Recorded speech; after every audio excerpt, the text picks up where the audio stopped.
इधर दूसरी तरफ अनु अपने अपॉइंटमेंट से फ्री होकर अकेली टीवी देख रही थी, लेकिन उसका ध्यान बार बार जतिन की ओर चला जा रहा था। तभी अचानक किसी ने दरवाजे पर जोर जोर से दस्तक दी। अनु चौंक गई। इतनी रात को कौन हो सकता है?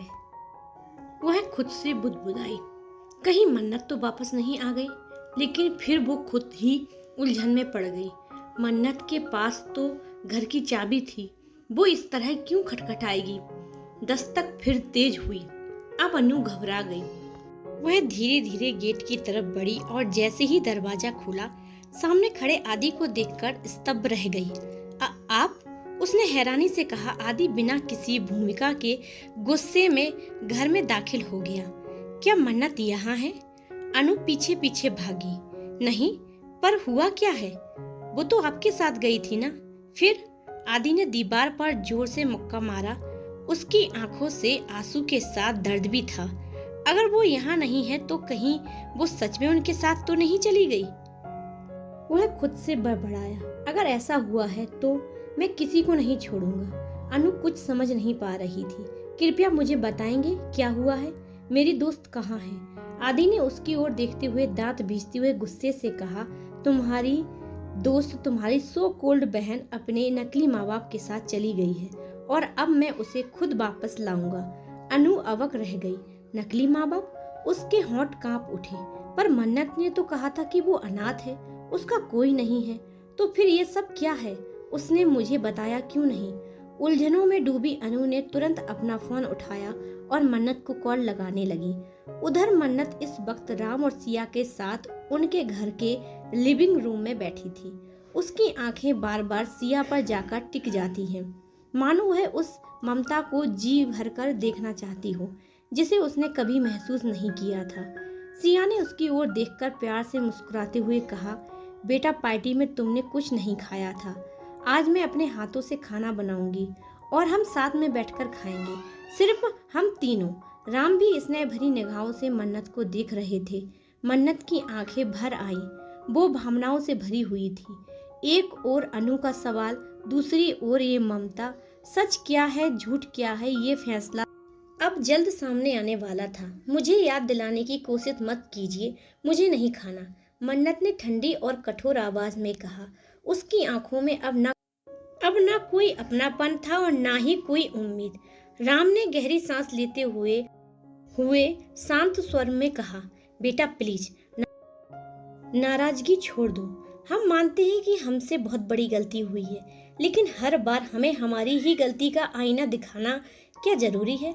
हम तुमसे बहुत प्यार करते हैं मन्नत, हम तुम्हें खोना नहीं चाहते। बस एक और बार हमें माफ कर दो। चलो सब भूलकर एक नई शुरुआत करें।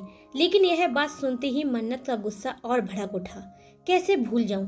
जब तक मुझे यह नहीं पता चलता कि मेरे माँ बाप कौन हैं और मैं असल में किसकी बेटी हूँ, तब तक मैं किसी को माफ नहीं करूंगी। मैं अपने अस्तित्व के सवाल के साथ कैसे जीऊं? उसके शब्दों में आंसुओं से भी ज्यादा दर्द था। राम चुप हो गया। एक पल के लिए उनकी आंखें मन्नत के चेहरे पर टिक गईं। उसके चेहरे पर क्रोध था, लेकिन उस क्रोध की तरह में छिपे थे हजारों सवाल जो उसकी आत्मा को झंझोर रहे थे। राम ने मन ही मन खुद से कहा, कैसे बताऊं इसे कि इसका असली पिता अमन है, वही अमन जो इसे आंखों का तारा मानता था। लेकिन अगर अब मैंने यह सच बताया तो क्या मन्नत फिर से मुझसे नफरत करने लगेगी? नहीं, मैं उसे दोबारा तोड़ना नहीं चाहता, अभी नहीं। मुझे यह राज फिलहाल के लिए छिपाना होगा।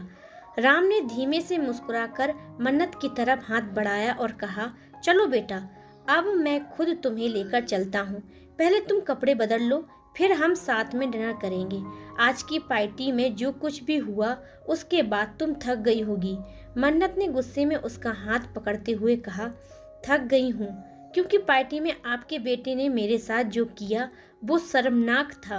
और सबसे बड़ी बात, आपने कुछ नहीं कहा, शायद इसलिए क्योंकि वो आपका अपना बेटा है और मैं तो कुछ भी नहीं हूँ, है ना? राम की मुस्कान अब सख्त निगाहों में बदल चुकी थी।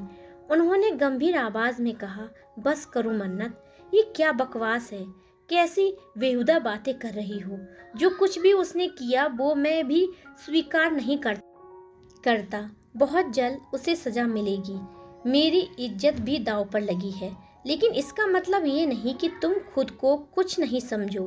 तुम मेरी बेटी हो और रहोगी। अब चलो मेरे साथ। राम उसे उसके कमरे तक छोड़ने आए, लेकिन जैसे ही मन्नत कमरे में दाखिल हुई, उसने बिना एक पल गवाए दरवाजा उनके मुंह पर ही बंद कर दिया।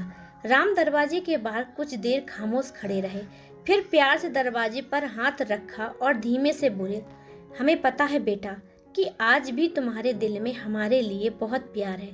हमें याद करती हो, है ना? तो फिर ये इस झूठी नाराजगी का क्या मतलब है? हम तुम्हें आज भी पहले की तरह प्यार करते हैं। मैं और सिया दोनों बस वापस लौट आओ मन्नत, हमारी वही पुरानी जिंदगी फिर से जीने के लिए। मन्नत दरवाजे के पास खड़ी सब सुन रही थी। राम की पुकार, सिया की उम्मीद, लेकिन उसके चेहरे पर कोई भाव नहीं था, जैसे दिल पूरी तरह टूट चुका हो। राम के जाते ही वह थकी सी बेड पर बैठ गई। उसकी नजर अपने हाथ पर पड़ी। वहां अब भी प्रिंस की उंगलियों के गहरे निशान थे। उसे घूरते हुए मन्नत ने खुद से कहा, अब मुझे समझ आ गया है। आपको सबक सिखाना है तो आपकी दुनिया में ही रहकर ही सिखाना होगा। उसकी आंखों में आंसू थे, लेकिन उसके इरादे अब पत्थर से भी ज्यादा मजबूत।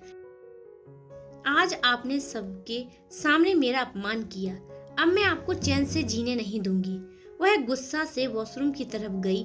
दूसरी तरफ सिया किचन में मन्नत के लिए खाना बना रही थी।